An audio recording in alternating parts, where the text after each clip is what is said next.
Hi చిట్టి, ఏం చేసినావు? కూరగాయలు తెంచుతున్నావా? చిక్కుడుగాయ తెంచుతున్నావా? అవునా, బాగుందా పని? చిట్టి తల్లి,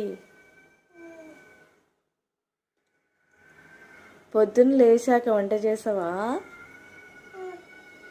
అవునా, ఎవరికి పెడతావా? నాన్నకు పెడతావా?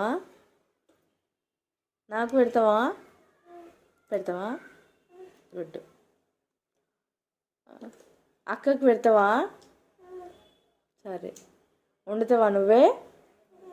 వంట నువ్వే చేస్తావా? మమ్మీ పడ్డదా మమ్మీ? అయ్యో, నన్ను చూడు. హాయ్ చిటి.